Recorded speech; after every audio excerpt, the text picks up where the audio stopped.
Hi மகளே, நான் எழுதிய ஒரு காதல் கவிதை, ஒரு கற்பனையில். அது காதல் தொடங்கியது, நடந்தது, முடிந்தது பத்தி 3 ஸ்டேஜா எழுதியிருக்கேன். சற்றும் எதிர்பாரா மலை போல நான் அவளை சந்தித்தது முதலில் இரவில்தான். ஆனாலும் அவள் முகம் பங்குனி வெயிலில் பார்த்தது போல நெஞ்சில் ஆழமாக பயந்து விட்டது. அவள் தோழியாக தொடர்வாளா என்று மனம் கடல் அலையா அடிக்கிறது, நெஞ்சம் துடியாய் துடிக்கிறது. பின்பு சில பல நாட்கள் பின்பு தோழியானாள். அப்ப காதல் போயிட்டு இருக்கப்ப எழுதின வரிகள் எது? 6 அடி உயரம் அகன்ற மார்பும் எதற்கும் அஞ்சாமல் நெஞ்சு நிமித்து நடக்கும் நான் அவளை கண்டதும் 5 மாத குழந்தை போல் ஆகிவிட்டேன் அவளின் அன்புக்காக. பின்பு பட்டுன்னு புட்டுச்சு.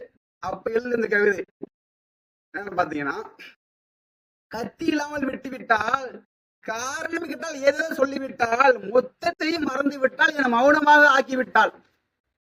இந்த கவிதை உங்களுக்கு கவர்ந்திருந்தால் லைக் பண்ணுங்க, ஷேர் பண்ணுங்க, சப்ஸ்கிரைப் பண்ணுங்க ஃப்ரெண்ட்ஸ்.